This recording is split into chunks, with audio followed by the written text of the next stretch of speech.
Good morning बच्चों। आज हम चैप्टर 9 जो हमारा था श्रम की पूजा, उसकी अब बाकी बची हुई जो भाग है उसको पढ़ेंगे। तो बाकी बचे हुए भाग में जो है वह यह कहा गया है कि मनुष्य को हमेशा मर्यादित रहना चाहिए। जो मर्यादित रहता उसकी गहराई में मिलते हैं मोती, वह सागर कहलाता है। वह सूरज है जिसकी जलती रहती जिसकी काया, वह सूरज है जलती रहती जिसकी काया, तम हरने को उजियारा सदा लुटाता है। हिम जैसा गलकर बहो दंभ के पर्वत से, धारा के तट अनगिन तीर्थ बन जाएंगे। हमें यह बताया गया है कि मनुष्य को हमेशा समंदर की तरह, एक समंदर की तरह मर्यादित सीमा में रहना चाहिए। मनुष्य को, हर मनुष्य को उसे अपनी मर्यादा, अपनी सीमा में रहना चाहिए। अगर वह अपनी सीमा में या अपनी मर्यादा में रहता है तो वह उसके अनुभव की गहराई बढ़ती जाती है। मानवों के अंदर अनुभव की गहराई तभी प्रफुल्लित होती है या तभी सामने आती है जब वह गंभीर हो, जब वह मर्यादित हो। क्योंकि गंभीर मनुष्यों की द्वारा बोले गए सभी बातों को लोग बड़े ध्यान से सुनते हैं। लोग बड़े ध्यान से सुनकर उनके द्वारा बोले गए सुवचनों को, प्रवचनों को अपने जीवन में उतारते हैं। उनके वचन दूसरों के लिए ठीक किसी कीमती मोती के समान होते हैं। वह सागर की तरह गंभीर होते हैं और उनके वचन मोती के समान कीमती होते हैं। अब जैसे सूरज को देखो तो सूरज को हम देखते हैं दिन भर उसका शरीर जलता है। 6000 डिग्री सेल्सियस के लगभग में उसका तापमान होता है। सूरज दिन भर जलता है और तम हरने को, अंधियारा दूर करने के लिए, अंधेरा दूर करने के लिए अपने हिसाब से वह हमेशा प्रकाश लुटाता रहता है। वह किसी से कुछ नहीं मांगता, वह किसी से कुछ नहीं कहता। वह सिर्फ और सिर्फ अपना कर्तव्य पालन करता है।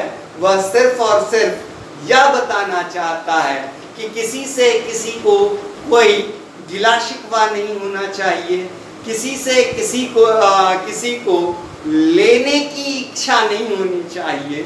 सूरज के काम से हमें यह पता चलता है कि हमारे अंदर जो भी सद्गुण हैं, जो भी अच्छे गुण हैं, वह हर मनुष्य तक पहुंचनी चाहिए। हिम का प्रयोग किया गया है। हिम का अर्थ होता है बर्फ, लेकिन यहाँ हिमालय अर्थ लिया गया है। हिमालय से हम देखते हैं कि सतत हिमालय से बर्फ पिघल कर नदियों के शक्ल में गंगा, यमुना, सरस्वती जैसी, मंदाकिनी, जैसी नदी, पवित्र नदियों के शक्ल में बहती है। ठीक, तो हिमालय से बहने वाले बर्फ से हमें, पिघल कर बहने वाले बर्फ से हमें यह सीखना चाहिए कि हमारे अंदर का जो दर्प है, हमारे अंदर का जो अहंकार है, वह भी वैसे ही पिघल कर बह जाए, हमारा मन निश्चल हो जाए। निश्चल पवित्र मन रूपी धारा के किनारे अनगिनत तीर्थ, जैसे गंगा बहती है तो गंगा नदी के किनारे अनगिनत तीर्थ हैं। यमुना बहती है यमुनोत्री से, तो यमुना नदी के किनारे अनगिनत तीर्थ हैं। ऐसे में हमें भी अपने अंदर से दर्प को हटा लेनी चाहिए, ताकि उसके निश्चल मन में अनगिनत तीर्थ उत्पन्न हो जाए। कड़वे मीठे सत्कारों का अभ्यासी ही दुर्गम पथ को भी सुगम बनाता जाता है।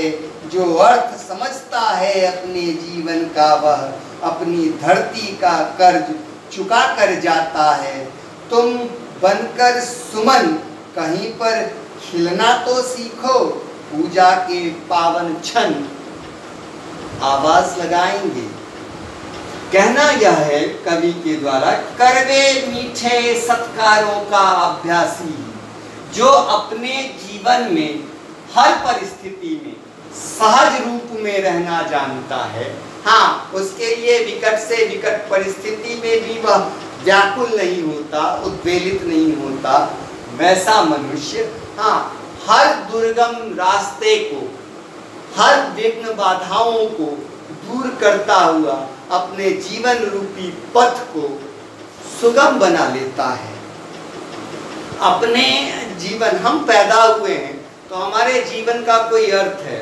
हम क्यों पैदा हुए हैं, हमारे जीवन का क्या अर्थ है, अगर हम इसको समझ लेते हैं तो वो व्यक्ति, अगर महात्मा गांधी घर में बैठे रह जाते, हाँ शहीद भगत सिंह घर में बैठे रह जाते, तो भारत अगले 50 साल तक फिर उपनिवेश में ही रह जाता। ठीक, ब्रिटिश उपनिवेश में ही हम जीते रहते। 1857 की जो क्रांति हुई थी, उसमें वीर कुंवर सिंह अगर आरा में बस रह जाते, हाँ रानी लक्ष्मीबाई झांसी की रानी थी, हाँ अंग्रेजों से हाथ मिला लेती, क्या जाता था। लेकिन उन्होंने अपने जीवन को पहचाना, अपने जन्म लेने की जो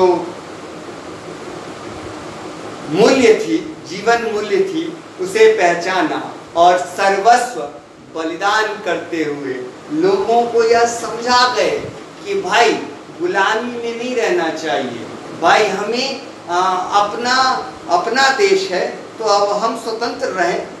हम पंछी उन्मुक्त गगन के पिंजर बंद न रह पाएंगे। जिस तरह पंछियों का भी मन होता है कि वह उन्मुक्त खुले आकाश में उड़ती रहे, खुले आकाश में उड़ता रहे, हाँ उसे पिंजरे में कैद नहीं होना रहता है। ठीक उसी तरह हम मानवों का भी मन है अपने जीवन जन्म लेने की स्थिति को पहचाने। अगर इस तरह हम पहचान लेते हैं तो अपने जीवन का कर्ज, हम इस धरती पर पैदा हुए, इस धरती में पले बढ़े और इस धरती का कर्ज उतार कर चले जाते हैं।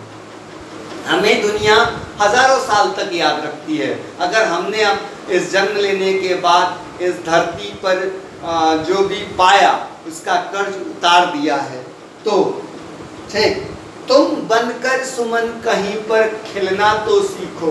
तुम किसी जगह पर कहीं पर फूल की तरह, पुष्प की तरह खिलना सीखो। ठीक, पूजा के पावन क्षण आवाज लगाएंगे। पुष्प जब खिलता है तो पूजा के लिए, हर पावन पवित्र कर्म के लिए उसे ढूंढा जाता है। हर पवित्र कर्म के लिए फूल की जिस तरह आवश्यकता होती है, ठीक उसी तरह जीवन मूल्यों को आधार मानकर अपने जीवन को समर्पित कर देने के कारण हमें भी हर जगह पहचाना जाता है, हमें भी हर जगह ढूंढा जाता है।